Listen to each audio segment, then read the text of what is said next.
সুপ্রিয় দর্শক, আলোকিত বাংলাদেশ ফেসবুক পেজের স্বাস্থ্য বিষয়ক আজকের আলোচনায় সকলকে স্বাগতম। আপনারা জানেন, বর্তমানে করোনা ভাইরাস পুরো বিশ্বকে তটস্থ করে দিয়েছে। আর এই ভাইরাসের বিরুদ্ধে যুদ্ধ ঘোষণা করেছে পুরো বিশ্ব। আর এই যুদ্ধে আমরা প্রত্যেকেই সৈনিক। যদিও বাংলাদেশের বর্তমান যে পরিস্থিতি, তাতে কতটা জয় আমরা হতে পারবো তা নিয়ে রয়েছে সংখ্যা। আমাদের দেশে একদিকে করোনা ভাইরাস আতঙ্ক, অন্যদিকে বেড়েছে ডেঙ্গু রোগের প্রাদুর্ভাব। আর এই রোগকে ঠেকাতে হলে সর্বপ্রথম আমাদের নিরাপদে রাখতে হবে প্রবীণ ও শিশুদের। আজকে আসলে এই সব বিষয় নিয়ে আমরা আলোচনা করব। আজকে আমাদের সঙ্গে আলোচনায় যুক্ত হয়েছেন বার্ধক্য বিশেষজ্ঞ ও গবেষক এবং প্রবীণ বন্ধু ফাউন্ডেশন চেয়ারম্যান ডক্টর মহসিন কবির লিমন, এবং যুক্ত হয়েছেন ডক্টর মোহাম্মদ আসাদুজ্জামান মিয়া, মশা গবেষক ও সহযোগী অধ্যাপক কীটতত্ত্ব। আমরা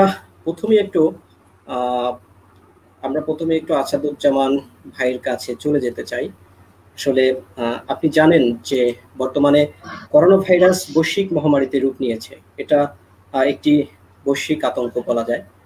কিন্তু বাংলাদেশে করোনা ভাইরাসের সঙ্গে নতুন যুক্ত হয়েছে ডেঙ্গু সমস্যা। আসলে এই সমস্যা থেকে পরিত্রাণের জন্য আমাদের কি করণীয় রয়েছে? ধন্যবাদ। বৈশ্বিক কোভিড-19 যে ছবল, এটা সারা বিশ্বের সাথে সাথে বাংলাদেশেও পড়েছে। তো বাংলাদেশে এখন বর্ষা মৌসুম আসন্ন হওয়ার সাথে, যেহেতু এখন বৃষ্টি বাড়ছে, তো বৃষ্টি হওয়ার সাথে সাথে আমাদের যে মশার ডিম, আমাদের প্রাকৃতিক পরিবেশে বিভিন্ন জায়গায় ছড়িয়ে ছিটিয়ে রয়েছে যে মশার ডিম, যেগুলো পানির অভাবে দীর্ঘদিন ফুটে লার্ভা জন্মগ্রহণ করতে পারেনি, এগুলো এখন ফুটে লার্ভা জন্ম নিবে। আপনি হয়তো জেনে থাকবেন, মশার একটি নিজস্ব ক্যাপাসিটি রয়েছে, যেগুলোকে বলা হয় ট্রান্স ওভারিওল ট্রান্সমিশন পদ্ধতিতে গত বছরের ডেঙ্গুবাহী যে সমস্ত মশা থেকে গিয়েছিল, যেগুলো ডিমগুলো, এগুলো তারা ট্রান্সমিশন পদ্ধতিতে অটোমেটিক্যালি নতুন যে লার্ভা থেকে মশাগুলো উৎপন্ন হবে, এগুলোতে ডেঙ্গুর জীবাণু থাকবে। সুতরাং এই ডেঙ্গুর জীবাণু, মশার ডিম থেকে বাচ্চা উৎপন্ন হওয়ার যে মশাগুলো, এগুলোতে ডেঙ্গুর জীবাণু থাকা মানেই হচ্ছে যে আমরা একটা রিস্কের মধ্যে রয়েছি। তো এই মশাগুলো যখন আমাদের এখন অ্যাভেলেবেল হবে আমাদের পরিবেশের মধ্যে, এই নতুন মশাগুলো যাদেরকেই কামড়াবে বা এদের মধ্যে যারা ডেঙ্গু বহন করছে, তাদেরই এই ডেঙ্গু ভাইরাসটা তাদেরকেই অ্যাটাক করবে এবং তারাই আক্রান্ত রোগী হবে। সুতরাং আমাদের এই সময়টাতে, বর্ষার শুরুতে, এই সময়টাতে বিশেষ করে যখন নতুন করে মশা প্রকৃতিতে উৎপন্ন হচ্ছে গত বছরের ডিম থেকে, এই বছরের এই সিজনটাতে মশার কামড় থেকে আমরা কিভাবে রক্ষা পেতে পারি, এটা হচ্ছে খুবই গুরুত্বপূর্ণ। আমরা প্রাথমিক এই সময়টা যদি কাভার দিতে পারি, তাহলে ডেঙ্গু আমাদেরকে খুব বেশি মহামারী আকার ধারণ করতে পারবে না। আপনারা হয়তো অনেকেই জানেন যে গত বছর আমাদের দেশে ডেঙ্গু মোটামুটি একটি মহামারী আকার ধারণ করেছিল, এবং সেটা মহামারী আকার ধারণ করেছিল হচ্ছে আমাদের জুলাই, আগস্ট এবং সেপ্টেম্বর, এই 3 মাসের মধ্যে। আমরা অ্যাকচুয়ালি প্রিডিকশন করতে পারি নাই যে আমাদের মশাটা জুন, জুলাই এবং আগস্টে কোন মাত্রায় যেতে পারে। এখন it is the high time. এখন হচ্ছে আমাদের মে মাস শুরু। এখনই আমাদেরকে একটা সার্ভিলেন্স করতে হবে যে আগামী 3 মাস পর আমাদের যে মশার যে পপুলেশনটা, সেটা আগামী 3 মাস পর কি পরিমাণ দাঁড়াতে পারে, এবং এই মশাটা আগামী 3 মাস পর কোন পর্যায়ে রোগটা ছড়াতে পারে, এই জাতীয় আমাদের একটা সার্ভিলেন্স দরকার। এই সার্ভিলেন্স যদি আমরা এখন করতে না পারি, তাহলে আমরা এখন একটা ডেঙ্গুর আতঙ্কে ভুগছি, একটা করোনার আতঙ্কে ভুগছি, এবং অলমোস্ট করোনার কারণে আমরা অনেকটা লকডাউন অবস্থায় রয়েছি। তো আমাদের বিশেষ করে এডিস, যেটা হচ্ছে হাউস হোল্ড মসকিউটো বলা হয়, আমরা যেহেতু ঘরের মধ্যে বেশি সময় পার করছি, সুতরাং এই সময়টাতে আমরা একটি ঝুঁকির মধ্যে রয়েছি। আমরা যত বেশি ঘরে থাকবো, তত কিন্তু ডেঙ্গুতে আক্রান্ত হওয়ার ভয়টাও কিন্তু আমাদের বেশি। সো এই সময়ে আমাদের বেশ কিছু বিষয়ে সতর্কতা অত্যন্ত জরুরি। বিশেষ করে নতুন প্রডিউসড যে মশাগুলো রয়েছে, এগুলোর মধ্যে যারা এডিস মশা, এগুলো থেকে আমরা কিভাবে রক্ষা পেতে পারি, এই জন্য সরকারের পাশাপাশি আমরা ব্যক্তি পর্যায়ে আমাদেরকে সচেতন হতে হবে, এবং ব্যক্তি পর্যায়ে সচেতনতাটা এখন খুবই গুরুত্বপূর্ণ। ধন্যবাদ আপনাকে। আমরা এবার একটু ডক্টর লিমন ভাইয়ের কাছে যেতে চাই। লিমন ভাই, আপনি বার্ধক্য বিশেষজ্ঞ এবং গবেষক। আসলে করোনা ভাইরাসের বর্তমান যে পরিস্থিতি, তাতে কিন্তু প্রবীণরা খুবই ঝুঁকিতে রয়েছে। এই বর্তমানে প্রবীণদের আসলে স্বাস্থ্য সুরক্ষার জন্য আমরা কি করতে পারি? ধন্যবাদ আপনাকে। আজকে আপনার মাধ্যমে আমি সবাইকে জানাতে চাচ্ছি যেটি আমরা কিন্তু সবাই জানি যে এই করোনায় এই মুহূর্তে কিন্তু সবচেয়ে বেশি ঝুঁকিতে রয়েছে বাংলাদেশের প্রবীণ জনগোষ্ঠী, এবং সেই জনগোষ্ঠীটাও কিন্তু কম না। আমাদের বর্তমানে জনসংখ্যার 7% প্রবীণ, কিন্তু সেটি যদি আমরা 16 কোটি ধরি তাহলে কিন্তু 1,30,00,000 বা 1.5 কোটি প্রবীণ এই মুহূর্তে বাংলাদেশে। তো এই 1.5 কোটি প্রবীণের ভেতর আমরা যদি অ্যানালাইসিস করি তাহলে দেখা যায় যে 50 লাখ প্রবীণই পাওয়া যাবে বিভিন্ন ধরনের অসুখ বিসুখ নিয়ে ভুগছেন আগে থেকেই, বড় বড় অসুখ, যে কারো হার্টের সমস্যা, তো কারো হৃদরোগ, কারো সিভিয়ার ডায়াবেটিস, কেউ বা ক্যান্সারের পেশেন্ট, কারো কিডনি বিকল, ডায়ালাইসিস লাগে। তো এই যে একটা বিশাল সংখ্যক প্রবীণ মানুষ পূর্ব থেকে অসুস্থ রয়েছে, তাদের কিন্তু এই এরকম একটা নতুন ভাইরাস যখন আসে একটা রাষ্ট্রে বা একটা দেশে, তখন কিন্তু তাদের মোকাবেলা করাটা খুব কঠিন হয়ে দাঁড়ায়। যে তাদের শরীর এমনি ইমিউনিটি সিস্টেম দুর্বল, তার মধ্যে আগে থেকেই অনেকগুলো অসুখ নিয়ে রয়েছে বড় বড়, তারপরে এরকম একটা আননোন ভাইরাস যেটি কোভিড-19 ঝুঁকিতে রয়েছে। তো প্রবীণরা স্বাস্থ্য সেবাটা কি এরকম হবে সেটি যদি আমি বলতে চাই, এই মুহূর্তে আমাদের প্রত্যেকেরই উচিত যে বাসায় প্রবীণ রয়েছে সেই বাসায় বিশেষ কিছু পদক্ষেপ গ্রহণ করা, যে বাসায় সম্ভব। সেই পদক্ষেপগুলো হতে পারে যে প্রবীণকে এখন কিন্তু সবার থেকে আলাদা রাখতে হবে ঘরের ভেতর। যে এমনিতে একটা দেশ লকডাউনের ভেতর চলছে এখনো, বা ধীরে ধীরে লকডাউন ছেড়ে দিচ্ছে, কিন্তু প্রবীণের কিন্তু লকডাউনের শেষ হবে না। তাকে ঘরের ভেতর লকডাউন করে রাখতে হবে, এবং ঘরের ভেতর প্রবীণের কে যে রুমে রাখা হবে সেখানে পারতপক্ষে পরিবারের যে সদস্যরা রয়েছে তারাও যেন কম যায়, এবং যিনি দেখভাল করবেন প্রবীণকে তাকে অবশ্যই যে কোভিড-19 মোকাবেলার যে পদক্ষেপগুলো রয়েছে, যেগুলো গাইডলাইন গুলো রয়েছে, যেমন তার হাত পরিষ্কার হতে হবে, মাস্ক ব্যবহার করতে হবে, এবং তাকে নিশ্চিত হতে হবে যে সে হাইজিন মেনটেন করছে এবং সে বাইরের সাথে সম্পৃক্ত না, মানে গেটের বাইরে। যাতে এই ধরনের লোককে দায়িত্ব নিতে হবে প্রবীণের সেবা যত্ন করার জন্য, প্রবীণের রুমে যাওয়ার জন্য। আর প্রবীণরা এমনিতেই কিন্তু নানা রোগের জন্য ওষুধ খেয়ে থাকে, ইয়ংরা কিন্তু এত ওষুধ খেতে হয় না। আপনার বয়স যত বাড়বে বিভিন্ন রোগ আক্রমণ করে আপনার ইমিউনিটি সিস্টেম দুর্বলের কারণে, তখন কিন্তু আপনার ওষুধ খেতে হয় নিয়মিত, কোনো না কোনো রোগের ওষুধ, কারো হাইপারটেনশনের ওষুধ, তো কারো ডায়াবেটিসের ওষুধ, বা কোনো না কোনো ওষুধ। এই মুহূর্তে খেয়াল রাখতে হবে কোনো ক্রমেই যেন কোনোভাবেই ওষুধ যেন মিস না দেয়, যে রোগগুলো রয়েছে প্রবীণের সেগুলো যেন আর না বাড়ে। এটি মূল স্বাস্থ্য কথা আর কি প্রবীণের জন্য, যে তার যে রোগটি রয়েছে অসুস্থ প্রবীণের সেটি আর কোনোভাবেই বাড়তে দেওয়া যাবে না। আর করোনার জন্য তো সর্বোচ্চ ঝুঁকিমুক্ত থাকতে হবেই তাকে ঘরের ভিতরে। ধন্যবাদ আপনাকে। আমরা আবার একটু ডক্টর আসাদুজ্জামান ভাইয়ের কাছে যেতে চাই। আসলে আমরা জানি যে ডেঙ্গু আক্রান্ত ব্যক্তিকে মশা কামড়িয়ে এবং একজন সুস্থ ব্যক্তিকে যদি কামড়ায় সেক্ষেত্রে সে ব্যক্তিও ডেঙ্গু রোগে আক্রান্ত হতে পারে। সেক্ষেত্রে আসলে এখন একদিকে করোনা ভাইরাস আতঙ্ক, অন্যদিকে ডেঙ্গু আতঙ্কে এখন মানুষের মধ্যে একটি উদ্বেগ কাজ করছে। মশায় কোনো করোনা ভাইরাস আক্রান্ত রোগীকে যদি মশায় কামড়ানো হয়, তারপরে যদি একজন সুস্থ ব্যক্তিকে কামড়ায়, সেক্ষেত্রে কি আসলে কোনো ঝুঁকি আছে কিনা?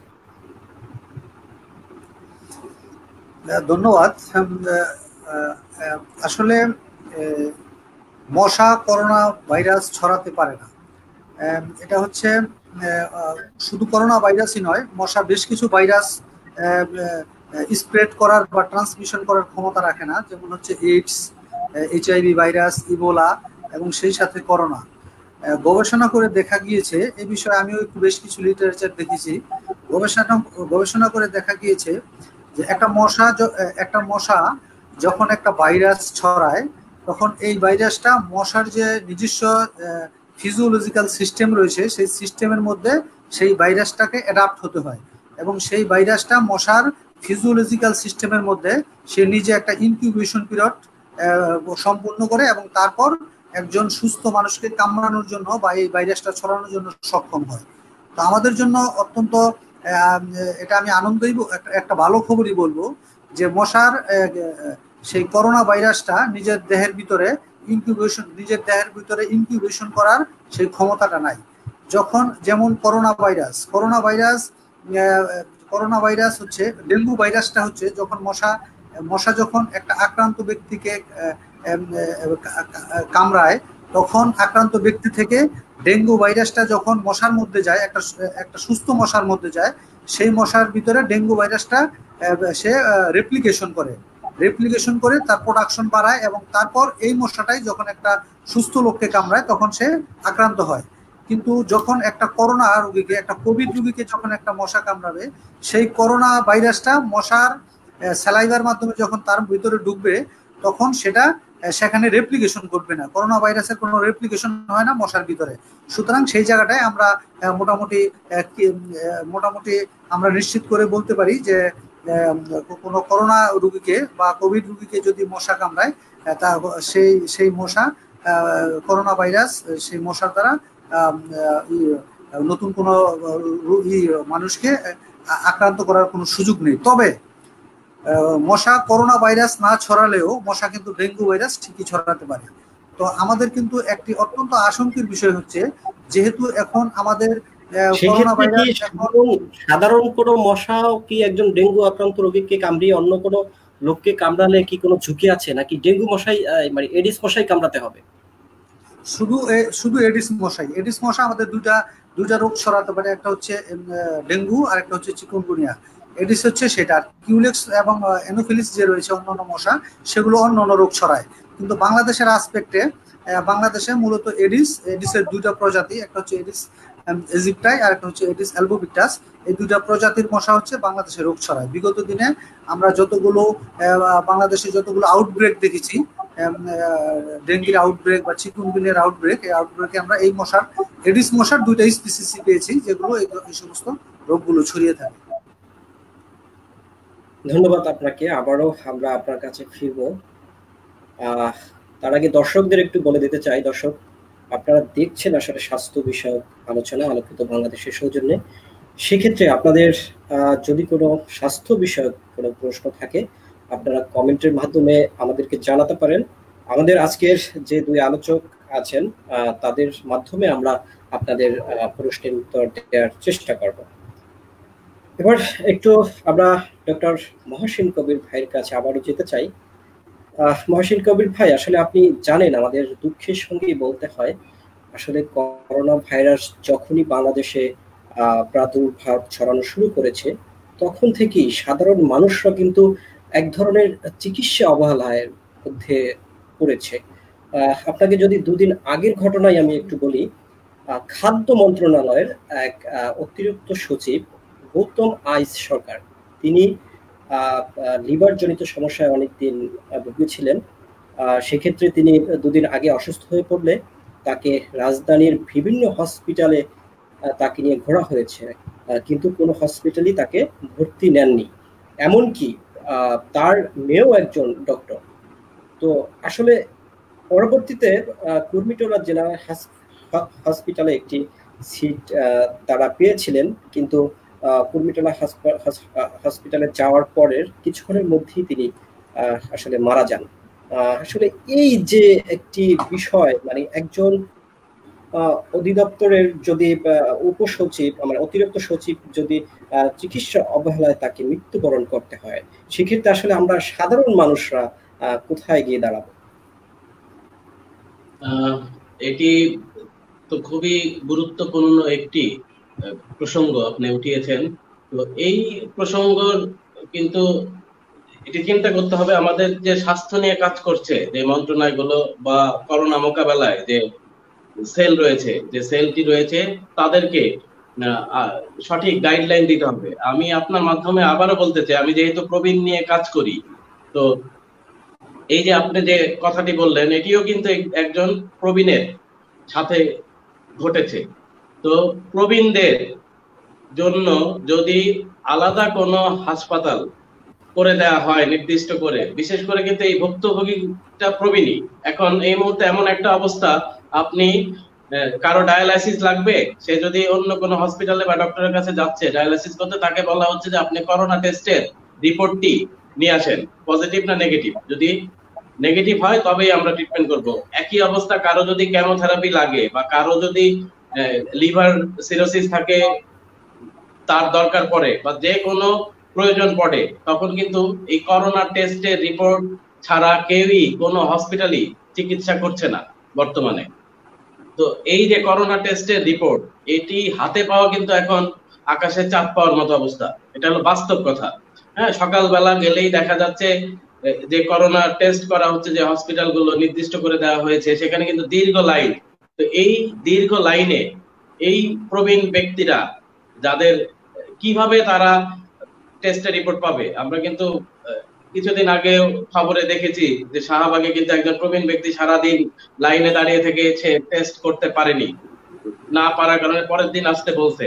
তো তিনি কিন্তু ফেরার পথে শাহবাগেই মৃত্যুবরণ করেছেন। তো এই যে সিনিয়র সিটিজেন বা এই যে রোগীগুলো রয়েছে, সিরিয়াস রোগী যাদের করোনা টেস্টের রিপোর্ট ছাড়া অন্য কোনো চিকিৎসা হচ্ছে না, তাদের ক্ষেত্রে কিন্তু দ্রুততম উপায়ে কিভাবে করোনা টেস্টের রিপোর্ট পৌঁছে দেওয়া যায় সেটি কিন্তু ভাবতে হবে। ঊর্ধ্বতন কর্তৃপক্ষ যারা রয়েছেন তাদেরকে এই সিদ্ধান্ত আসতে হবে, কারণ করোনা কতদিন থাকবে, পরিস্থিতি কোন দিকে যাচ্ছে, এটি কিন্তু আমরা কেউই বলতে পারছি না। এটি দিনকে দিন এটি চেঞ্জ হচ্ছে, কোনো গবেষণাই কিন্তু কাজে লাগছে না, এবং শেষ পর্যন্ত আসলে কি হবে সেটাও আমরা বলতে পারছি না। কিন্তু এই মৃত্যু ঝুঁকি যেটি রয়েছে, সেই ঝুঁকিমুক্ত মৃত্যু যেন না হয় সেই ব্যবস্থা কিন্তু করতে হবে এবং কর্তৃপক্ষকে সেই বিষয়ে নজর দিতে হবে। আমি বারবার বলছি, যেটি প্রবীণ যারা রয়েছে এবং সিরিয়াস অসুস্থ যারা, যাদের দৈনন্দিন নিয়মিত ডায়ালাইসিস লাগে, নিয়মিত কেমোথেরাপি লাগে, এবং এগুলো ছাড়া তাদের জীবন বাঁচানো সম্ভব না, তো তাদের করোনা টেস্টের রিপোর্টের ক্ষেত্রে যত দ্রুত সম্ভব দিয়ে দেওয়ার ব্যবস্থা করতে হবে। আগে তার একটা ব্যবস্থা ছিল যে আইইডিসিআর এ ফোন দিলে তারা কিন্তু বাসা থেকে নমুনা সংগ্রহ করে নিয়ে যেত, কিছুদিন হলো কিন্তু সেটিও বন্ধ। তো তাদের ক্ষেত্রে সিদ্ধান্ত নিতে হবে যে এইসব রোগীর ইমার্জেন্সি কিভাবে তাৎক্ষণিক ভাবে এবং 1-2 ঘন্টার মধ্যে তাদের রিপোর্টটি হাতে পৌঁছে দেওয়া যায়, তাহলে কিন্তু এই মৃত্যু এড়ানো সম্ভব। কারণ অনেকেই কিন্তু করোনায় আক্রান্ত হয়ে মারা যাচ্ছে না, অন্য রোগে আক্রান্ত, সেটির চিকিৎসা না পাওয়ার কারণে মারা যাচ্ছে। আমরা আমরা কিন্তু রিপোর্টেরও একটি গড়মিল কিন্তু লক্ষ্য করতে পেরেছি। কোনোদিন 5600, কোনোদিন 6700, আবার দেখা যায় রোগীর সংখ্যাও কিন্তু সেইভাবেই কিন্তু মানে বাড়ছে এবং কমছে।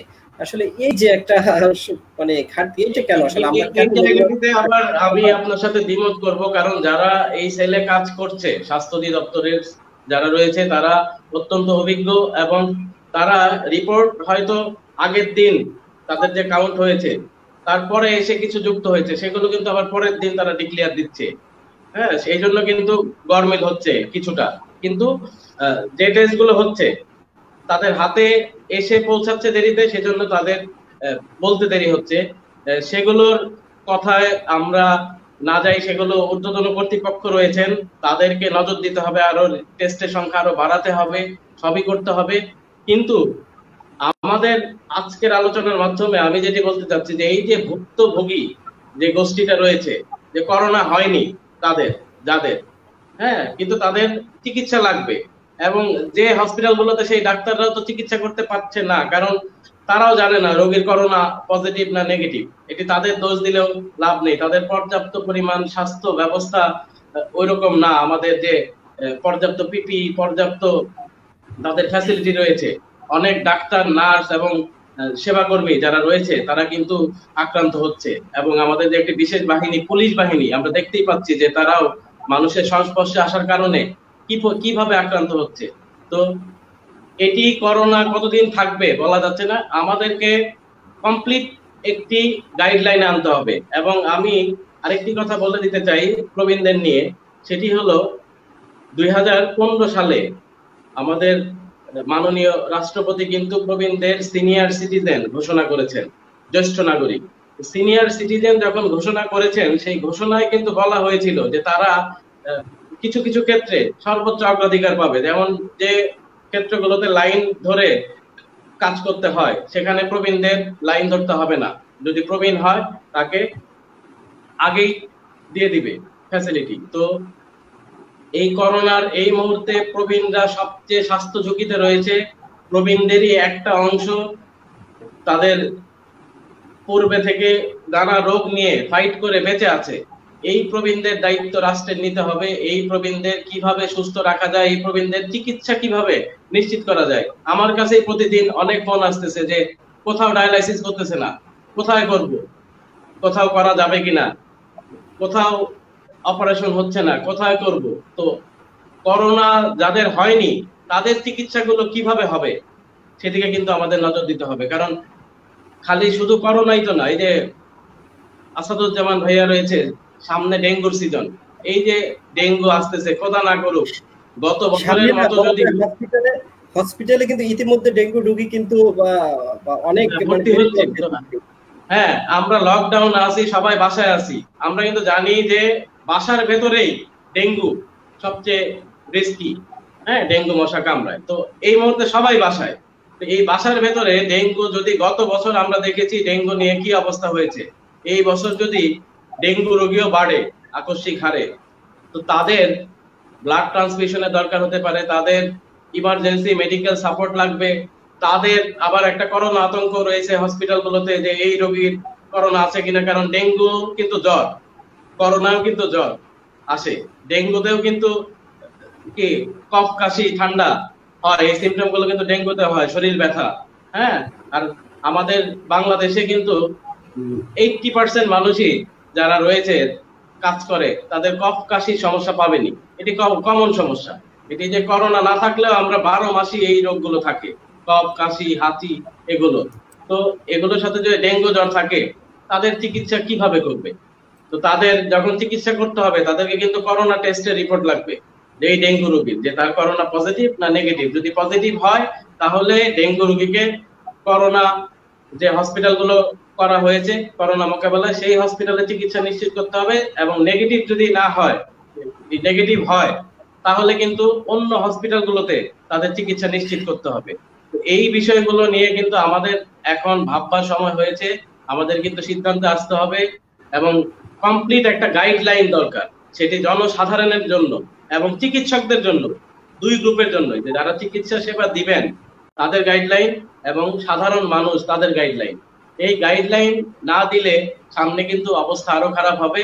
কারণ কিভাবে এই রোগী ম্যানেজ হবে, কিভাবে কি হবে, এটির সঠিক নির্দেশনা জরুরি। এবং এটি একান্তভাবে আহ্বান জানাচ্ছি যে করোনা সেল রয়েছে, করোনা মোকাবেলায় যে সরকারি ইউনিট রয়েছে, যারা সিদ্ধান্ত প্রণেতা, সিদ্ধান্ত দিচ্ছেন, তাদেরকে যে সঠিক গাইডলাইনটা দেয়া, তাহলে জনগণের দুর্ভোগও কমবে। তারা জানবে যে আমি কোন ওয়েতে কোথায় গেলে ট্রিটমেন্ট পাবো। এবং চিকিৎসকরাও তখন বাসায় বসে না থেকে, অনেকে কিন্তু বাসায় বসে আছেন, চিকিৎসকের ভেতরেও কিন্তু একটা বিশাল সংখ্যক চিকিৎসক নিজেরাই বয়স্ক, নিজেরাই কিন্তু করোনা ঝুঁকিতে রয়েছে। হ্যাঁ, আমাদের শ্রদ্ধেয় প্রফেসর সাবরাজান রয়েছে, হ্যাঁ, তারা নিজেরাও কিন্তু বয়স্ক মানুষ, ষাটোর্ধ্ব মানুষ, তারা নিজেরাও করোনার ঝুঁকিতে রয়েছে।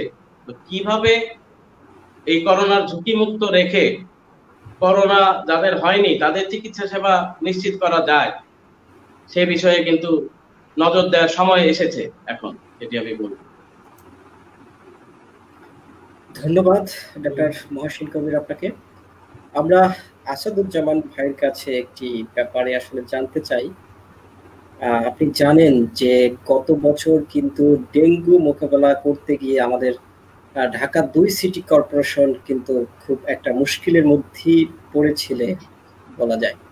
সেক্ষেত্রে আসলে আহ, একভাবে বলা যায় তারা এডিস মশা নিয়ন্ত্রণে ব্যর্থই হয়েছিলেন। তো আসলে এই যে তাদের ব্যর্থতার কারণগুলো কি আপনি কি মনে করেন? আপনি তো একজন মশা নিয়ে গবেষণা করেন বা এটা সম্পর্কে ভালো জানেন। ধন্যবাদ এম সুলাইমান। আমি ডক্টর মহাজন কবিরের মতো আপনার মাধ্যমে জানাতে চাই যারা এই মুহূর্তে দেখছেন আমাদেরকে, আসলে আমরা বাংলাদেশে যেটা করছি, যেমন আমি যুক্তরাষ্ট্রে একটি মসকিউটো কন্ট্রোল রিসার্চ ইনস্টিটিউটে দীর্ঘদিন কাজ করেছি। আমি যেটা ওখানে দেখেছি যে ওখানে আপনার প্রতিকারের চেয়ে ওরা প্রতিরোধটার উপর বেশি জোর দেয়, যেটা হচ্ছে প্রতিরোধ করবো আমি মশাকে, আমি ডেঙ্গুকে প্রতিকার করবো না।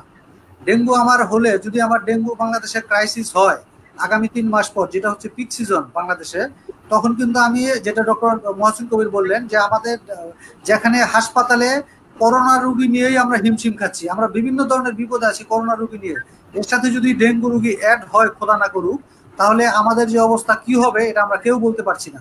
সুতরাং আমরা অত দূর যাতে এবার না যাই, আমাদের এবার ডেঙ্গু হওয়ার আগে ডেঙ্গু প্রতিকারটা আমাদেরকে ডেঙ্গু প্রতিকারের চেয়ে ডেঙ্গু মশা কিভাবে প্রতিরোধ করা যায় সেটার দিকে বেশি নজর দিতে হয়। আপনার যে অ্যাকর্ডিংলি আপনার যে প্রশ্ন ছিল যে ২ সিটি কর্পোরেশন নিয়ে, আসলে ২ সিটি কর্পোরেশন আমরা যেটা করছি, আমরা মসকিউটো কন্ট্রোল যে প্রোগ্রাম, আমাদের মসকিউটো কন্ট্রোল প্রোগ্রামটা অ্যাকচুয়ালি রিসার্চ বেসড নয়। অ্যাকচুয়ালি মশা কন্ট্রোল করতে গেলে, আপনার মশা হচ্ছে একটা বায়োলজিক্যাল স্পিসিস, এটা আপনাকে যখন এটা যদি আপনি কন্ট্রোল করতে চান, এটার পিছনে আপনাকে পর্যাপ্ত গবেষণা লাগবে। আমাদের সিটি কর্পোরেশন গুলোতে কারা রয়েছে সেই দায়িত্বে? আমাদের সিটি কর্পোরেশনটা দুঃখজনক, সরকারের সদিচ্ছা রয়েছে, সরকারের কোটি কোটি টাকা বাজেট রয়েছে, কিন্তু শুধু আমাদের রিসার্চ বেস কন্ট্রোল প্রোগ্রাম না থাকার কারণে, এবং ওখানে পর্যাপ্ত এবং যারা কন্ট্রোলে যারা এক্সপার্ট, এই ধরনের লোকের অভাবের কারণে আমাদের কন্ট্রোলটা ঠিক মতো হচ্ছে না। আমাদের টাকা যাচ্ছে ঠিকই, আমাদের লোক বল ঠিকই যাচ্ছে। যেমন গত বছর আমরা কেন ব্যর্থ হয়েছিলাম মশা নিয়ন্ত্রণ করতে, সরকারের এত এত ইচ্ছা থাকা সত্ত্বেও, সদিচ্ছা থাকা সত্ত্বেও কেন আমরা ব্যর্থ হয়েছিলাম?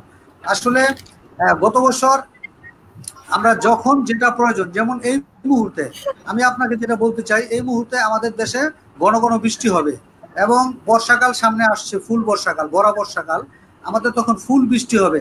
এই বর্ষাকাল যতদিন বৃষ্টি হবে ততদিন আমাদেরকে লার্ভিসাইডের উপরে, যে মশার যে আপনার লার্ভা রয়েছে, সেই লার্ভার উপরে সবচেয়ে বেশি নজর দিতে হবে, এবং সেই লার্ভা মারার জন্য আমাদেরকে প্রচুর লার্ভিসাইড প্রয়োগ করতে হবে। আমি এই মুহূর্তে যদি ফগিং মেশিন, লোক দেখানো যেটা ফগিং মেশিন, আমি প্রায়ই বলি যেটা একটা লোক দেখানো ফগিং মেশিন, যার তার উপরে যত্রতত্র ছিটানো হয়।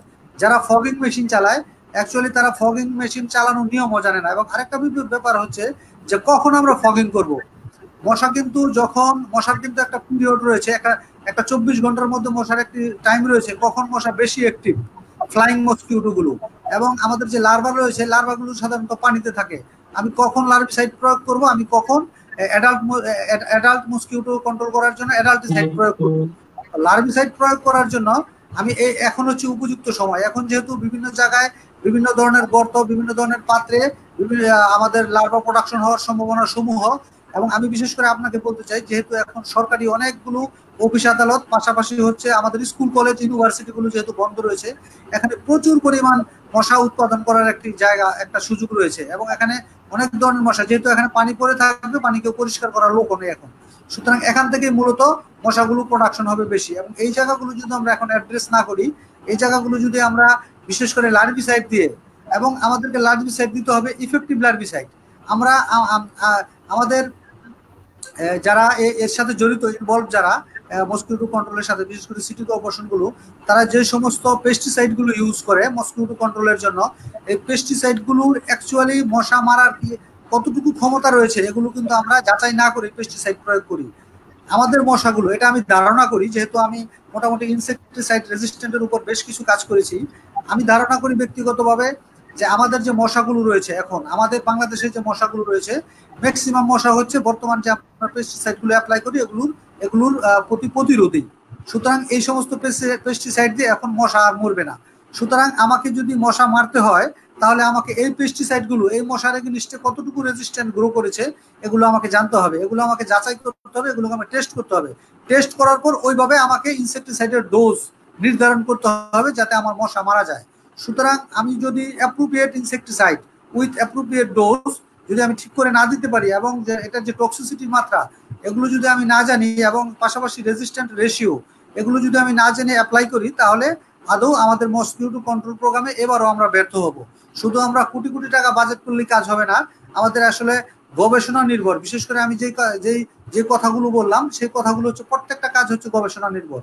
গবেষণা নির্ভর করে এই গবেষণাগুলো করে তারপর আমাদেরকে একটা মসকিউটো কন্ট্রোল প্রোগ্রাম সফল করতে গেলে এর পিছনে এই সমস্ত গবেষণা রয়েছে। এই গবেষণাগুলো করে তারপর আমাকে ইনসেক্টিসাইড প্রয়োগ করতে হবে এবং আমাকে মশা কন্ট্রোলে সফল করার একটি চিন্তা ভাবনা করতে হবে। এই হচ্ছে আমার কথার বিষয়। ধন্যবাদ আপনাকে অনেক গুরুত্বপূর্ণ ইনফরমেশন দেওয়ার জন্য। আমরা আবারও একটু মহসিন কবির ভাইয়ের কাছে যেতে চাই। আসলে কোভিড-19 আক্রান্ত রোগীদের জন্য কিন্তু নির্ধারিত হসপিটাল কিন্তু সরকার করেছেন। আর আমরা দেখেছি সুস্থ যে ব্যক্তিবর্গ মানে সাধারণ যে রোগী তারা যদি কোনো পরীক্ষা করতে যায় সেক্ষেত্রে তাদেরকে করোনার আক্রান্ত রোগীদের যেখানে চিকিৎসা করা হয় সেই হাসপাতালে কিন্তু প্রেরণ করা হয়। এই ক্ষেত্রে আসলে আপনি কি বলবেন, মানে এই জন্য সাধারণ রোগীদের কোনো ঝুঁকি থাকে কিনা? এটি তো অবশ্যই সাধারণ রোগী যার করোনা হয়নি তার তো ঝুঁকি রয়েছেই, কিন্তু যাদেরকে পাঠানো হচ্ছে টেস্ট করতে তাদের বেশিরভাগেরই কিন্তু করোনা হওয়ার সম্ভাবনা আছে বলেই কিন্তু পাঠানো হচ্ছে। তার কিন্তু একটা প্রাইমারি ইন্টারভিউ নেওয়া হয়, সেটি ফোনে হোক বা কথা বলে হোক। যারা পাঠাচ্ছেন করোনা টেস্ট হচ্ছে বলেই কিন্তু পাঠানো হচ্ছে সে জায়গাতে, এবং সেখানে যদি সেই সামাজিক দূরত্ব মেনটেন করে সেই টেস্ট গুলো করে তবে এবং যে ঝুঁকি মুক্ত থাকার জন্য যে উপায়গুলো রয়েছে সেগুলোর দিকে নজর দিতে হবে যারা যাচ্ছেন ওখানে। বা রোগী কিন্তু একা যাচ্ছেন না, রোগীর সাথে কিন্তু রোগীর কোনো না কোনো আত্মীয় যাচ্ছে, তাদেরকে কিন্তু সর্বোচ্চ সতর্কতা নিয়ে যেতে হবে।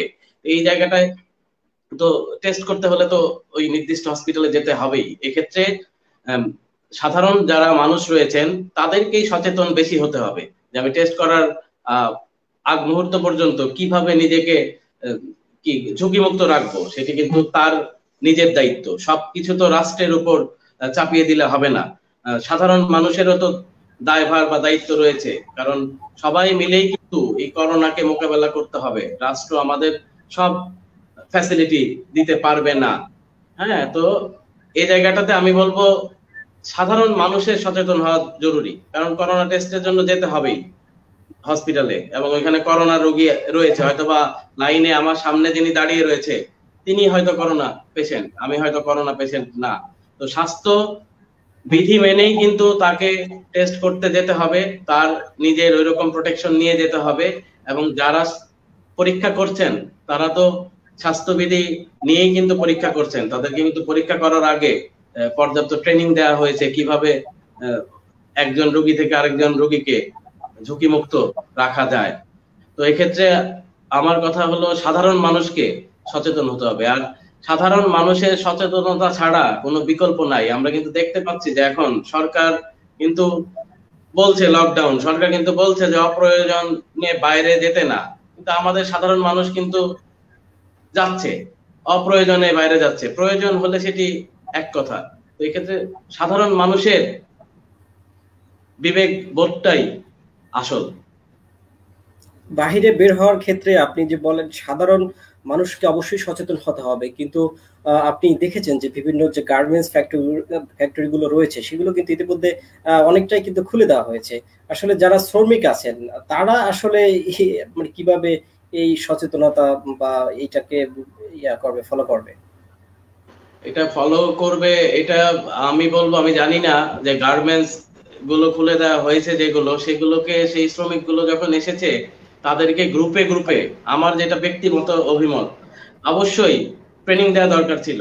বিশেষজ্ঞ চিকিৎসক নিয়ে বিশেষজ্ঞ টিম দিয়ে যারা করোনার উপর ট্রেনিং দিয়ে তাদের একদম মাথায় ঢুকিয়ে দেওয়া দরকার ছিল যে আসলে এই ভাইরাসটা কতটা ভয়াবহ হতে পারে, বা একজন করোনা রোগী কতটা ভয়াবহ হয়ে উঠতে পারে। কারণ করোনা রোগী কিন্তু একজন যেখানে যাচ্ছে সেখানেই ছড়াচ্ছে, যেখানে যাচ্ছে সেখানে ছড়াচ্ছে, এবং অনেকে জ্বর ঠান্ডা কাশি করোনার সাইন সিমটম নিয়ে ঘুরতেছে, সে কিন্তু আইসোলেশনে যাচ্ছে না, সে পাত্তাই দিচ্ছে না। কেন পাত্তা দিচ্ছে না? কারণ সে ওই পর্যাপ্ত গাইডলাইনটা সে পায়নি, সেই পর্যাপ্ত শিক্ষাটা সে পায়নি। তো আমরা উন্নয়নশীল দেশ, আমাদের দেশের একটা বিশাল সংখ্যক মানুষ দারিদ্র্য সীমার নিচে বাস করে বা দারিদ্রতার সাথে রয়েছে, এবং তাদের যে এডুকেশন শিক্ষা হার সেটাও কিন্তু সবার সাথে মেলালে চলবে না। তো এক্ষেত্রে তাদেরকে কিভাবে সচেতন করতে হবে সে দায়িত্ব কিন্তু সেই গার্মেন্টস যারা খুলেছে সেই মালিক কর্তৃপক্ষের।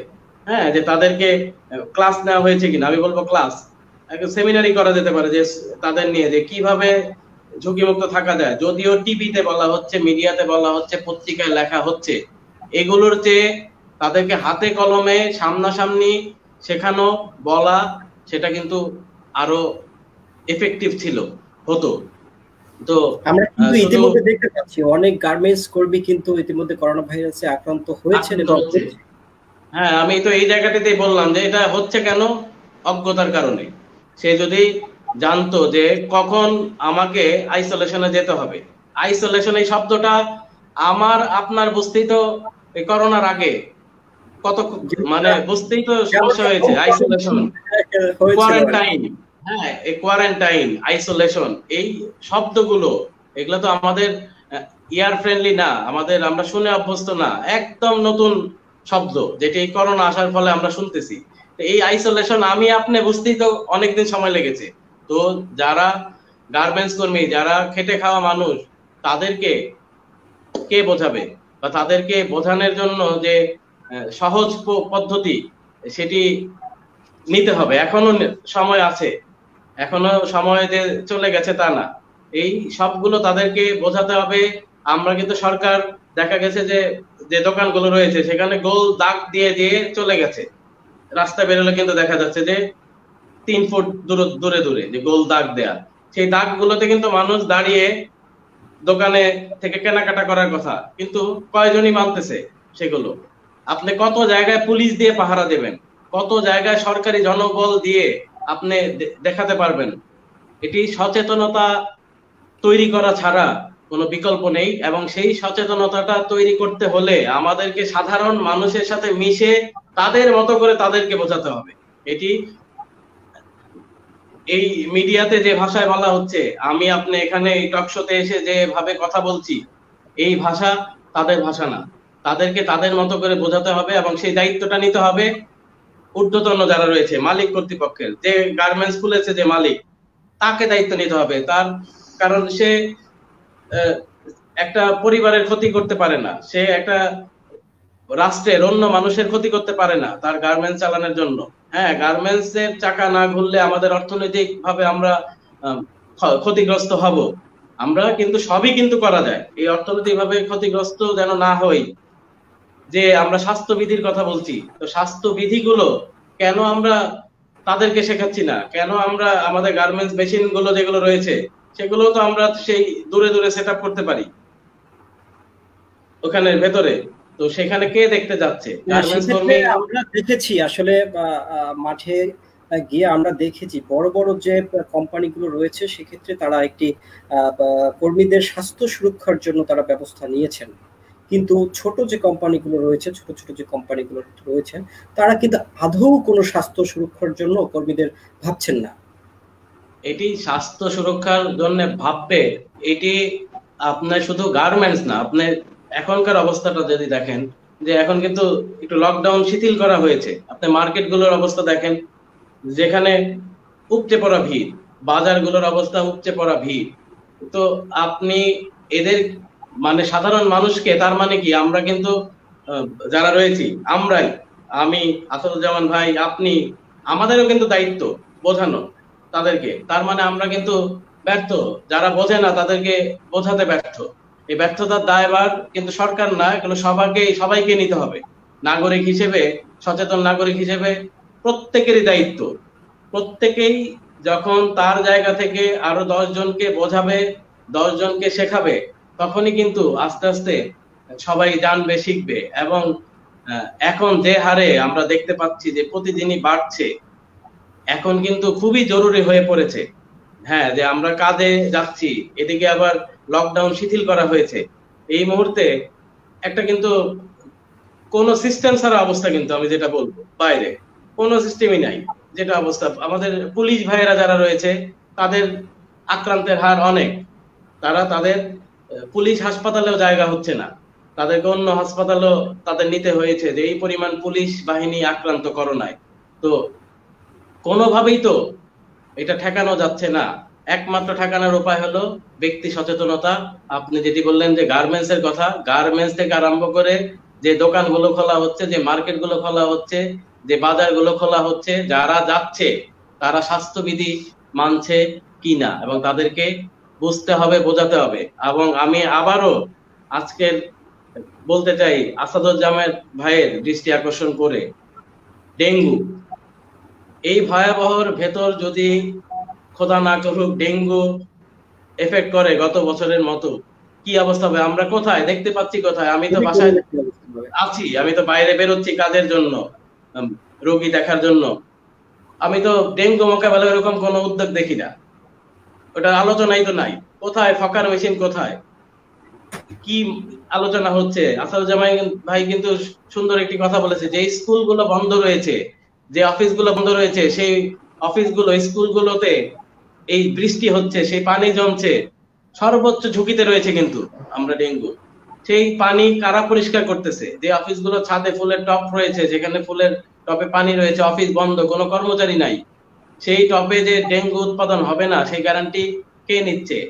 এক্ষেত্রেও বলবো সচেতনতা জরুরি, এটিও সরকার একা পারবে না।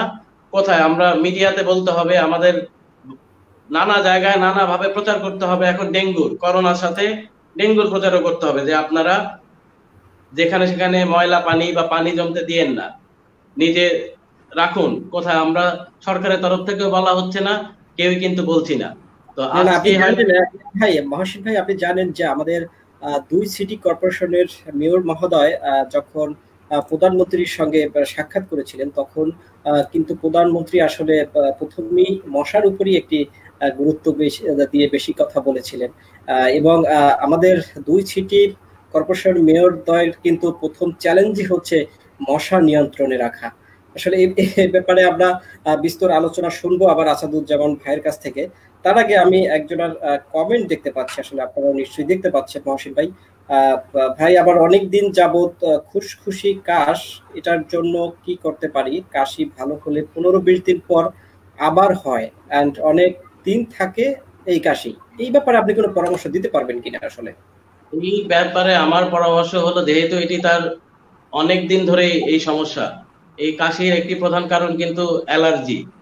হ্যাঁ, অ্যালার্জির কারণে হয় অনেক কাশি, কিন্তু আবার খাবার সাথে সম্পৃক্ত অ্যালার্জি জনিত কারণে, এবং ডাস্ট, যেটি ডাস্টের সাথে সম্পৃক্ত, পুরনো ধুলা বা ময়লা। এক্ষেত্রে আমি তাকে বলবো আতঙ্কিত না হয়ে একজন অ্যালার্জি বিশেষজ্ঞের সাথে পরামর্শ করতে, বা বক্ষব্যাধি বিশেষজ্ঞ যে চিকিৎসক রয়েছেন তাদের সাথে কথা বলতে। কারণ যেহেতু তার দীর্ঘদিনের কাশি, এবং এক্ষেত্রে করোনার আতঙ্ক হওয়ার শুরুতেই কোনো কারণ নেই। তাকে বলবো যে আমাদের যে হেল্পলাইন নাম্বার আছে কিন্তু এখন প্রত্যেকটা হসপিটালে, বক্ষব্যাধি হসপিটাল থেকেও কিন্তু বলা হয়েছে, অনেক প্রফেসর এবং ডক্টররা যে তারা সাজেশন দিচ্ছেন সব সরকারি হসপিটাল থেকে।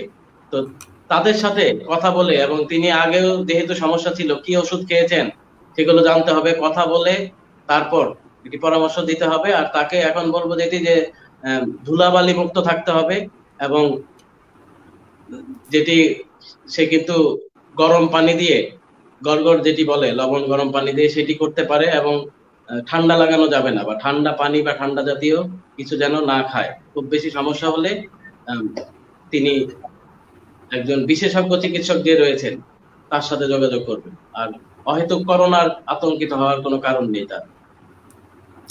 কিন্তু মহসিন ভাই, আসলে আরো একটি বিষয় আমি যেটি ক্লিয়ার হতে চাই, আহ, সাধারণ রোগীরা এই যে কাশি নিয়ে তারপরে কারো কাশির লক্ষণ দেখা যায়, কারো শরীরে জ্বরের লক্ষণ দেখা যায়, কিন্তু সবগুলো কিন্তু একসঙ্গে থাকে না। কিন্তু আমরা কিন্তু জানতে পেরেছি যে উপসর্গ ছাড়াও কিন্তু করোনা আক্রান্ত হচ্ছে মানুষ। আসলে এই ক্ষেত্রে যখন একজন মানুষ কোনো জটিল সমস্যা নিয়ে হাসপাতালে যায়, সেখানে চিকিৎসকরা এক ধরনের অবহেলার শিকার হতে হয়। আমরা যতটুকু অভিযোগ আর কি পেয়েছি, সেক্ষেত্রে আসলে কেন তাদের ক্ষেত্রে এই অবহেলাটা কেন আসছে? এই ক্ষেত্রে আমি বলবো চিকিৎসকের অবহেলা না, আমাদের যত যে পরিমাণ মানুষ আমরা, হ্যাঁ, সেই ক্ষেত্রে কিন্তু আমাদের চিকিৎসক খুবই কম সরকারি হাসপাতালগুলোতে। হ্যাঁ, এই একজন চিকিৎসকের কাছে 100 জন রোগী আছে, তো 100 জনের মধ্যে 100 জনই চায় যে তাকে এসে দেখুক চিকিৎসক। কিন্তু চিকিৎসক বিবেচনা করেন 100 জনের মধ্যে সাইন সিমটম বোঝে, যার অবস্থা সবচেয়ে খারাপ তার প্রতি নজর সে বেশি দেয়। যাদের ঝুঁকিমুক্ত তাদের প্রতি ওরকম কনসেন্ট্রেশন দেয় না প্রথমেই, যে তারা তো ঝুঁকিমুক্ত রয়েছেই। তো সেই ঝুঁকিমুক্ত যে রোগীগুলো তারাও কিন্তু তখন বিক্ষিপ্ত হয়ে ওঠে, কারণ একজন চিকিৎসকের পক্ষে এত রোগী ম্যানেজ করা সম্ভব নয়। আমাদের কিন্তু স্বাস্থ্য অধিদপ্তর সেই জন্যই কিন্তু এই যে গতকাল একটা বিশাল সংখ্যক চিকিৎসক নিয়োগ দিয়েছে সরকারি হাসপাতালের জন্য, এবং নার্স নিয়োগ দিয়েছে। আশা করি সামনে এই অবস্থার উন্নতি হবে, কারণ চিকিৎসকের সংখ্যা কিন্তু বাড়ছে, গতকাল থেকে বেড়ে যাচ্ছে। এই আমরাও সেই আশা করি এবং সেই প্রত্যাশা রাখি যে অবস্থার স্বাস্থ্য খাতে যে দুর্বলতা রয়েছে সেই দুর্বলতার গুলো শীঘ্রই সমাধান হোক, আমরা সেই প্রত্যাশাই করি। আরেকটি বিষয় আসলে আমি আপনার মাধ্যমে জেনে শেষ করতে চাই। আপনি জানেন যে বিশ্ব স্বাস্থ্য সংস্থা কিন্তু আজকে একটি অনেক আশঙ্কার কথা বলেছেন যে করোনা ভাইরাস এত সহজে কিন্তু আসলে যাচ্ছে না, অনেক সময় লাগবে এটি যেতে। আসলে বিশ্ব যখন এই রকম একটি পরিস্থিতির মধ্যে চলছে, সেক্ষেত্রে আসলে আমাদের কি করণীয়, এবং সাধারণ মানুষরা, আমরা যারা নিম্ন আয়ের মানুষ আছি বা মধ্যবিত্ত ফ্যামিলির মানুষ আছি, তারা তো আসলে কাজ করে খেতে হবে। সেক্ষেত্রে আসলে তাদের জন্য আপনি কি বক্তব্য দিবেন? আমাদের যেটি, আমরা যদি এখন বিশ্ব স্বাস্থ্য সংস্থার কথা বিবেচনা করি, বিশ্ব স্বাস্থ্য সংস্থার কথাও কিন্তু এখন মানে তারাও কিন্তু সঠিক কোনো তথ্য দিচ্ছে না। এক 7 দিন পর পর কিন্তু তাদের তথ্য পাল্টাচ্ছে। হ্যাঁ, তো এই যে তথ্য পাল্টানো সেটি বলবো না, তো মনে করা হচ্ছে যে এই করোনা ভাইরাস দীর্ঘদিন থাকবে, কারণ একটা ভাইরাস যখন আপনার ঢুকে যায় কি সোসাইটিতে বা সেখানে, সেটি কিন্তু খুব সহজে বিলুপ্ত হয়ে যায় না, সেটি কিন্তু থেকে যায়। অনেক ভাইরাস কিন্তু এরকম থেকে গেছে বছরের পর বছর, কিন্তু তার কর্তৃত্ব ধীরে ধীরে কমতে থাকে। মানুষের রোগ প্রতিরোধ ক্ষমতা বাড়ে, যতদিন না পর্যন্ত টিকা আবিষ্কার না হয় ততদিন পর্যন্ত এই ভাইরাস পৃথিবী থেকে যাবে কিনা সেটা কিন্তু বলা যাচ্ছে না। সেটি বিশ্ব স্বাস্থ্য সংস্থার বক্তব্য ছিল যে এটি হয়তোবা থেকে যাবে বছরের বছর। তো এই ভাইরাস যদি থেকে যায়, আমাদের কিন্তু এর ভেতর দিয়েই আবার জীবন জীবিকায় ফিরতে হবে, আমাদের কাজ করতে হবে। তো জীবন জীবিকায় ফিরতে হলে আমাদের সবকিছুতেই পরিবর্তন আনতে হবে হয়তোবা সামনে।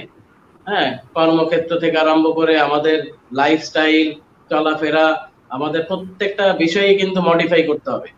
যেহেতু এরকম একটা মরণঘাতী ভাইরাস, অদৃশ্য একটা শত্রু সামনে কোথায় আছে আমরা জানি না, সেটার হাত থেকে বাঁচার জন্য প্রত্যেকটা মানুষকেই সচেতন হতে হবে, এবং সচেতন হয়ে কর্মক্ষেত্রে যেতে হবে, সচেতন হয়ে মার্কেটে যেতে হবে, সচেতন হয়ে উৎসব পালন করতে হবে, সবই সচেতন হয়েই করতে হবে। এবং একটা ভাইরাস যখন দীর্ঘদিন থাকে, গবেষণা বলছে যে তখন এটা যখন খুব বেশি পরিমাণে ছড়িয়ে যায়, তখন সেই যাদের মধ্যে ছড়ায় সেই মানুষগুলোর মধ্যে কিন্তু আবার এই ভাইরাসের বিপক্ষে একটা অ্যান্টিবডিও তৈরি হয়। অ্যান্টিবডি যেটি এই ভাইরাস প্রতিরোধ, এবং অনেক মানুষের যখন একসাথে অ্যান্টিবডি তৈরি হয়ে যাবে, সেই অ্যান্টিবডির সাথে কিন্তু এই প্রকৃতিতে এই ভাইরাস টিকে থাকতে পারবে না। কারণ তখন টিকে থাকলেও এই তেজ থাকবে না তার, হয়তোবা জ্বর, ঠান্ডা, কাশি এরকম হয়ে অন্য রোগের মতোই হয়ে কিছু সাইন সিমটমিক্যাল চিকিৎসা নেওয়ার পর আবার ভালো হয়ে যাবে, সেই দিনই হয়তো আসবে সামনে। হ্যাঁ, যদি এটা থেকে যায়, আতঙ্কিত হওয়ার কিছু নেই। আমাদেরকে সচেতন হতে হবে, সতর্ক হতে হবে যে এই ভাইরাস থেকে কিভাবে আমরা বেঁচে থাকবো। আমরা কিন্তু অলরেডি, বাংলাদেশের মানুষের কথা চিন্তা করেন না, আমরা কিন্তু অলরেডি অন্তত একটা বিষয়ে অভ্যস্ত হয়ে গেছি এই 2 মাসে, পরিষ্কার পরিচ্ছন্নতা। আমরা সেটি কিন্তু গার্মেন্টস এর যে কর্মীও রয়েছে, সেও কিন্তু এখন হাত ধুচ্ছে বারবার, তাকে অফিসে ঢুকতে হলেও হাত ধুয়ে ঢুকছে। তো এই যে নিয়ম কানুন গুলো, এগুলোর সাথে আমরা কিন্তু আগে অভ্যস্ত ছিলাম না, অভ্যস্ত কিন্তু হচ্ছি। তো এই ভাইরাসের যখন যদি থেকে যায়, আমরা আমাদেরও নতুন নতুন নিয়ম বের করতে হবে, করে অভ্যস্ত সামাজিক দূরত্ব যেটি বলা হচ্ছে সেটি মেনে কাজ করতে হবে। এবং না কাজ করলে তো কিছু করার নেই, কতদিন মানুষ কাজ না করে থাকতে পারবে।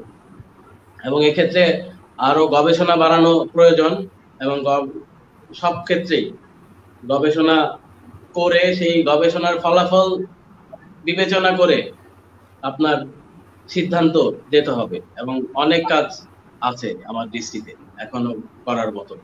এবং সর্বশেষ যেটি বলবো যে আমাদের বর্তমান যে অবস্থা, এই অবস্থা হবে না, আমাদের একদম কমপ্লিট গাইডলাইন হাতে দিতে হবে করোনা মোকাবেলার জন্য, এবং সাধারণ মানুষের হাতে একদম গাইডলাইন যে আমরা কিভাবে কি করব। মার্কেটে যিনি যাচ্ছেন, হ্যাঁ এখন তো ঠেকানো যাবে না, যাবেই, লকডাউন খুলে দিয়েছে মার্কেট, কিন্তু মার্কেটে গেলে তার গাইডলাইনটা কি, দোকানদার যিনি বিক্রি করতেছেন তার গাইডলাইনটা কি, আমরা দিচ্ছি কিন্তু সেটি তো মানতেছে না, কারণ ওই রকম ভাবে তাদের এখনো মাথায় নিচ্ছে না, বিষয়টা গুরুত্ব সহকারে নিচ্ছে না। কিভাবে তাদের কাছে বললে সর্বোচ্চ গুরুত্ব পাবে সেই দিকে আমাদের যেতে হবে, সেভাবে তাদেরকে বোঝাতে হবে, তাদের মতো করে তাদেরকে বোঝাতে হবে। এটাই আমার শেষ কথা। আমরা আপনি যে কথাটি বলেছিলেন আসলে, যে করোনা ভাইরাস মানুষকে একরকম উন্নতির দিকেও আসলে নিয়ে যাচ্ছে, ঘন ঘন হাত ধুচ্ছে, তারা স্বাস্থ্য সচেতনতা আসলে নিয়মগুলো মেনে চলছে, আমরা দেখতে পেয়েছি সেটা। কিন্তু অন্যদিকে যদি একটু বলি আসাদুজ্জামান ভাই, আসলে কিন্তু উন্নতি হচ্ছে, তারপরে কিন্তু আমরা আরো একটি বিষয় লক্ষ্য করছি, মানুষের একটি মানবিক যে দিক, সেটি কিন্তু আসলে আমি বলবো আসলে মানবিক যে দিকগুলো রয়েছে সেগুলো কিন্তু ইয়ে হয়ে যাচ্ছে। আপনাকে যদি একটু বলি যে এখন রাস্তা দিয়ে যদি কোনো মানুষ কাশি দেয় অথবা হার্ট অ্যাটাক করে বা অন্য কোনো স্বাস্থ্যজনিত সমস্যায় যদি মানুষ পড়ে যায়, সেক্ষেত্রে কিন্তু কোনো মানুষ তার কাছে যাচ্ছে না, ভয়ে কোনো মানুষ তার কাছে যাচ্ছে না। এমনকি আমরা এরকম ঘটনাও দেখেছি, মা বাসায় অসুস্থ, ছেলে সেই মাকে গহীন জঙ্গলে ফেলে দিয়ে আসছে। সম্প্রতি টাঙ্গাইলের সখীপুরে ঘটনাটি ঘটেছে, আপনারা নিশ্চয়ই জানেন। আসলে এই যে একটি অবনতির দিকেও আমরা যাচ্ছি, এই ব্যাপারে আপনি কি বলবেন? যদিও একটু অন্য ব্যাপারে আপনাকে প্রশ্ন করে ফেললাম, এই ব্যাপারে আসলে আপনি কি ভাবছেন? আমি এটা বলবো হ্যাঁ, আচ্ছা। এ ব্যাপারে আমি একটি আর্টিকেল রিসেন্ট লিখলাম একটা পত্রিকার জন্য, সেটা হচ্ছে যে করোনা বিব্রতকর এবং বিড়ম্বনাময়, এই জিনিসটা আমি ফিল করেছি। আমি বিগত 1 মাসের মধ্যে আমার জাস্ট আমার আশেপাশে আমি 2-3 জনকে মারা যেতে দেখলাম, তাদের স্বাভাবিক মৃত্যু। আমি আগেই বলছি, ডক্টর মহসিন কবির উদ্দেশ্যে বলছি যে তাদের 2 জনের মৃত্যু ছিল, একজন আমার আত্মীয়, খোদ আমার কাছের আত্মীয়, তাদের 2 জনের মৃত্যু ছিল স্বাভাবিক। কিন্তু স্বাভাবিক মৃত্যু হলেও এই করোনাকালীন সময় তাদের মৃত্যু হওয়ার কারণে তাদের একটু জ্বর ছিল শরীরে। মৃত্যু হওয়ার আগে স্বাভাবিকভাবেই যারা একটু নর্মাল ভোগে তাদের একটু জ্বর থাকে, কারো কারো একটু শ্বাসকষ্ট থাকে। তো তো এই থাকার কারণে এলাকার মধ্যে অটোমেটিক্যালি মানুষের মধ্যে একটি গুজব, যেটাকে আমরা বলি, গুজব ছড়িয়েছে যে তাদের করোনা হয়েছে। তো দেখেন এই গুজবের জন্য যারা আক্রান্ত, যারা ভিকটিম, তারা কি করেছে, এই জিনিসটাকে গোপন করেছে। তো গোপন করে তারা গোপনে হাসপাতালে গিয়েছে বা হাসপাতালে যায় নাই, না যে বাসায় ট্রিটমেন্ট দিয়েছে। তো মানুষ তাদেরকে আস্তে আস্তে অ্যাভয়েড করা শুরু করেছে। তো যখন তারা মৃত্যুবরণ করলো, এবং দেখেন আপনি একটু চমৎকার কোশ্চেন করেছেন ডক্টর মোহাম্মদ সোলাইমান, যে এখন কিন্তু কোনো হাসপাতালই নর্মাল রুগী নিচ্ছে না। তো আলটিমেটলি আমি এই যে 2জন রুগীকে দেখেছি যারা সম্প্রতি মারা গেল, আমার একজন আত্মীয়, তো ওনাকে কোথাও কোনো ভর্তি করা গেল না, অনেক হাসপাতাল ঘুরলো, কোথাও ভর্তি করতে পারলো না। লাস্টে কোথায় নিয়ে গেল কুর্মিটোলা হাসপাতালে। কারণ কুর্মিটোলা হাসপাতাল হচ্ছে সবার জন্য এখন ওপেন। তো কুর্মিটোলা হাসপাতালে নিয়ে যাওয়ার পর কুর্মিটোলা হাসপাতাল প্রথমেই ধরে নিল যেহেতু এখানে আসছে নিশ্চয়ই কোনো করোনার কোনো সিমটম আছে। তো তারা রুগীকে ভর্তি করে, রুগী 7-8 ঘন্টার মধ্যে নর্মালি মারা গেল। এই সাপোর্ট দিয়েও তাকে বাঁচানো গেল না। মারা যাওয়ার পর তারা লাশটা আটকাই দিল যে আমরা এটা টেস্ট করব করোনা হয়েছে কিনা, তারপর আমরা তোমাকে লাশ দিব। তো এখন এই যে একটা পরিস্থিতি দেখেন, আমাদের এলাকার মধ্যে পুরো গুজব রটে গেল যে সে করোনায় মারা গেছে। একদিন পর যখন লাশ দিল এবং লাশ ব্যাক করলো, তারা বললো যে তার আসলে করোনা হয়নি। এই যে একদিন, এই যে 24 আওয়ার্স, এই ফ্যামিলিটার যে কি দুর্ভোগ, এই ফ্যামিলিটার যে কি যন্ত্রণা, কি বিড়ম্বনা, আপনার কি যে বিব্রতকর পরিস্থিতি। তার বাসায় তার কোনো আত্মীয় স্বজন, তার মা মারা গেছে, তার কোনো আত্মীয় স্বজন, এলাকাবাসী, ইভেন জানা যায় একটা লোক পর্যন্ত যেতে চায় নাই। মানে তাদের যে কি হাহাকার, আমরা দূর থেকে তাদের সাথে কথা বলেছি, অনেক দূর থেকে। তারা আমাদেরকে, আমি তাদেরকে দেখলাম লক্ষ্য করে যে তারা তার যে মায়ের কান্না, তার যে মা মারা গেছে, যে মায়ের শোক, মনে হচ্ছে মায়ের শোক সে কিভাবে করবে। সে করোনার যে গুজব, করোনার যে তার মা যে করোনায় মারা যায় নাই, এই জিনিসটা ডিফেক্ট করতে গিয়ে তাকে যুদ্ধ করতে হচ্ছে। সে তার মায়ের শোক কি করবে। আমি এরকম জিনিস খুব কাছ থেকে দেখেছি, এবং আমি 2টা মৃত্যু দেখেছি এরকম, যে তারা এই মুহূর্তে করোনা আতঙ্কে ভুগছে। তাদের যে মৃত্যু, এই যে সামাজিক যে একটা ডিসক্রিমিনেশন হয়েছে, এবং আমাদের যে সামাজিক একটা অবক্ষয় এই করোনার কারণে, আমরা যে আমাদের যে মানবিক যে বোধ, আমাদের যে ভদ্রতা, সৌজন্যতা, আমাদের যে সামাজিক যে রীতিনীতি, এগুলো যে ক্রমশ ভেঙে পড়েছে, এটা কিন্তু একটা স্পষ্ট দেখা যাচ্ছে আমাদের সমাজে। এগুলো আস্তে আস্তে ধীরে ধীরে আমরা কিন্তু নিজেরা অতিরিক্ত প্রোটেকশন থাকার কারণে আমরা আমাদের আত্মীয় স্বজনকে, যাদের করোনা হয়নি, তাদেরকে আমরা সমবেদনা জানাতে পারি না। তাদেরকে আমরা মারা গেলেও তাদেরকে আমরা সমবেদনা জানাতে পারছি না, তাদের বাসায় যেতে পারছি না, তাদের সাথে ঠিক মতো কথা বলি না, তাদেরকে সর্বোচ্চ আমরা অ্যাভয়েড করি। এই যে আমাদের যে মানসিকতাটা গ্রো করেছে, এটা আসলে অত্যন্ত দুঃখজনক। এটা আসলে হয়ে গেছে, এটা কিছু করার নেই। এটা আমাদের পরিস্থিতিতে আমরা আতঙ্ক এবং ভয় দুটোই আমাদের ভিতর কাজ করছে। কিন্তু একজন করোনা আক্রান্ত হওয়া মানেই তো তার কোনো অপরাধ নয়, বা এটা লুকানো তো কোনো অপরাধ নয়। কিন্তু তারপরও মানুষ কেন একজন করোনা রোগী যদি দেখে বা যদি শোনে ওই বাড়িতে করোনা আক্রান্ত রোগী হয়েছে, সেই পরিবারটা কি তারা আসলে এক ধরনের অবহেলা করে, আমরা দেখতে পেয়েছি। সেটাই তো এখন হচ্ছে। ডক্টর মহসিন কবির হয়তো আমার সাথে একমত হবেন যে এই মুহূর্তে আপনার করোনা যাদের হয়নি, করোনা আমরা প্রত্যেকেই আতঙ্কে রয়েছি। তো আমরা যদি শুনি কারো করোনা হয়েছে, তাকে তো আমরা সর্বোচ্চ পর্যায়ে তাদেরকে আমরা অ্যাভয়েড করি, এবং তাদেরকে এক ধরনের আইসোলেট করে দেওয়া হয় সমাজ থেকে। তাদের সাথে কেউ কথা বলে না, এবং তারপর যদি মারা যায় তাহলে তো আর কথাই নাই, তাহলে তো তার সব শেষ। তার সাথে তো আমাদের সমস্ত ধরনের যোগাযোগ শেষ।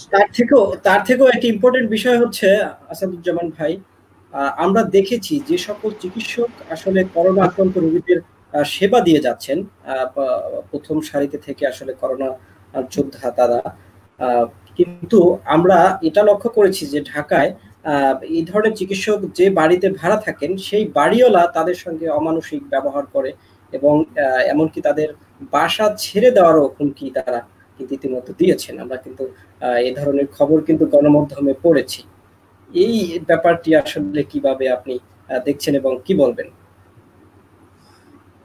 এখন আসলে আমাদের করোনার বিষয়ে আমরা অতিমাত্রায় সতর্কতার জন্য আমরা এই ধরনের যে সেলফিশ আচরণগুলো আমরা করছি সমাজে, যে করোনা আমরা এটা ডাক্তার মহসিন কবির আরো ভালো বলতে পারবেন, যে করোনা আমি একটা কেস দেখেছি, আমার পরিচিত একজন লোক, সে নারায়ণগঞ্জ ফেরত, তো সে নারায়ণগঞ্জ থেকে এসে তার ফ্যামিলিতে 7-8 জন মেম্বার ছিল, সবার সাথে মোটামুটি থেকেছে, কিন্তু করোনা হয়েছে শুধু তার বোনের, তার ওয়াইফেরও করোনা হয়নি, তার ভাই বোন কারো করোনা হয়নি, শুধু তার বোনের করোনা হয়েছে ট্রান্সমিশন হয়ে।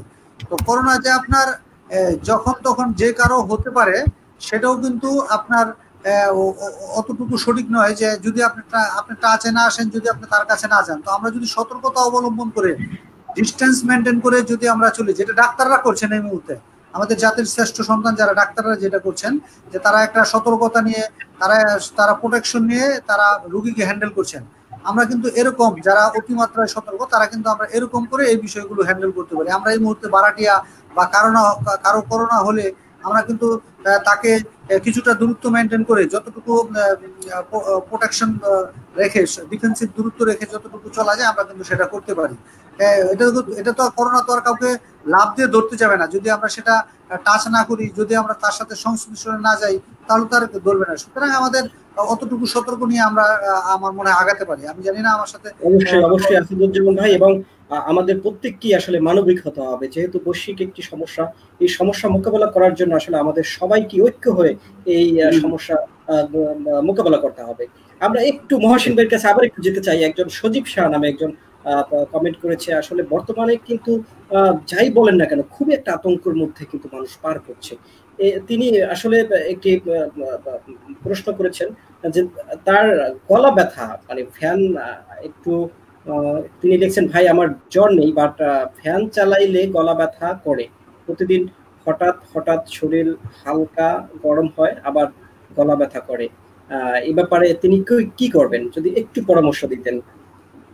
আচ্ছা, এক্ষেত্রে আমি যেটি বলবো যে এই যে যখন আমি এর আগে আরেকটু একটা তথ্য দিয়ে নেই, যখন এই ধরনের একটা আতঙ্কের ভেতর দিয়ে আমরা যাই, হ্যাঁ, তখন কিন্তু আবার আমাদের অনেকেরই সাইকোলজিক্যাল অনেক সমস্যা হয়।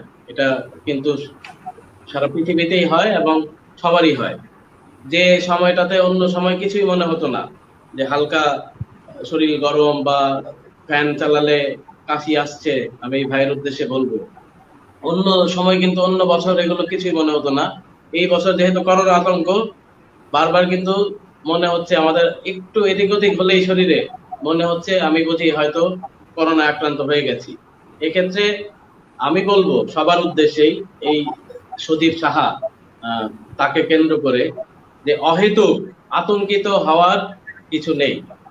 কারণ আমাদের মানসিক যে চাপটা, আমরা শারীরিক স্বাস্থ্য নিয়েই এখন এতটা চাপে রয়েছি, মানসিক স্বাস্থ্যের কথা চিন্তাই করি না। তো এই সময়গুলোতে সাধারণত মানসিক সমস্যাও তৈরি হয় যেগুলো, এবং এটি একটু একটু প্রত্যেকেরই হচ্ছে যে আমি হয়তো করোনা আক্রান্ত হয়ে গেলাম, আমার হয়তো করোনা আক্রান্ত হলো, তো এত বেশি করোনা নিয়ে আবার চিন্তাও করা যাবে না একদম, যে সবাই করোনা আক্রান্ত হচ্ছে না। আর যদি হয়ও, এই করোনার সাথে আপনার মোকাবেলা করে দিতে আসার জন্য সবচেয়ে বেশি দরকার সেই মানসিক স্বাস্থ্যের সাপোর্ট, যে আমি পারবো, হ্যাঁ, আমি এখান থেকে এটার সাথে ফাইট করে বেঁচে যাব, এটি কিন্তু বিশ্বাস করতে হবে প্রত্যেককেই, যদি হয়ও। এবং প্রথমে বিশ্বাস করতে হবে যে হয়নি, হ্যাঁ, তারপর যদি একান্ত শরীর খারাপ না হয়, অহেতুক আতঙ্কিত হওয়ার কোনো কারণ নাই। সজীব সাহার যে সমস্যা, সেটি আমি বলবো এটি নর্মাল সমস্যা। হ্যাঁ, এখন কিন্তু আমার নিজেরও তো এখন আবহাওয়া পরিবর্তন হচ্ছে, রাতে কিন্তু হঠাৎ করে শীত লাগে, প্রায় কিন্তু এখন আক্রান্ত ব্যক্তি আছে, কারো জ্বর, কারো হালকা কাশি। হ্যাঁ, কারণ এই সিজন গুলোতে যখন একটা ঋতু পরিবর্তন হচ্ছে, এখন এই বৃষ্টি হচ্ছে আবার গরম, এই সময়টাতে কিন্তু সারা বছরই জ্বর, ঠান্ডা, কাশি এগুলো থাকে অন্য বছরও। এই বছরও তো সেই রোগীগুলো তো রয়েছে, আবহাওয়া পরিবর্তনের কারণে জ্বর, ঠান্ডা, কাশি সেই রোগীগুলো তো রয়েছে করোনা ছাড়াও। তো সেই সাইন সিমটম হলেই যে করোনা আক্রান্ত, সেটি ভাবা যাবে না এবং চিন্তার কোনো কারণ নাই। আমাদের বেশি বেশি ভিটামিন সি জাতীয় খাবার খেতে হবে, প্রতিদিন 10 থেকে 12 গ্লাস পানি খেতে হবে, বাসায় প্রতিদিন নিয়ম মেনে কিছু এক্সারসাইজ করতে হবে, ব্যায়াম, করতে হবে এবং মানসিকভাবে সবল থাকতে হবে, কারণ আপনার মানসিক স্বাস্থ্য কিন্তু অনেকটাই জড়িত আপনার কি রোগ প্রতিরোধ ক্ষমতার সাথে। হ্যাঁ, তো এই জায়গায় কিন্তু খেয়াল রাখতে হবে, অহেতুক আতঙ্কিত হবেন না। আগে দেখেন কি অবস্থা হয়, 3 দিন যাক, 4 দিন যাক, 7 দিন যাক, যদি জ্বর হয়, গলা ব্যথা হয়, করোনার সবারই যে সাইন সিমটম নাই তা না। হ্যাঁ, সাইন সিমটম নেই, আবার 14 দিন থাকে অনেকে বুঝতেছেই না যে তার করোনা হয়েছিল, এরকম কিন্তু অনেক পেশেন্ট পাওয়া যাচ্ছে। কারণ কি? কারণ তার রোগ প্রতিরোধ ক্ষমতা ভালো, সে এটা নিয়ে চিন্তাও করে নাই, একাই করোনা হয়েছে আবার একাই ভালো হয়ে গেছে।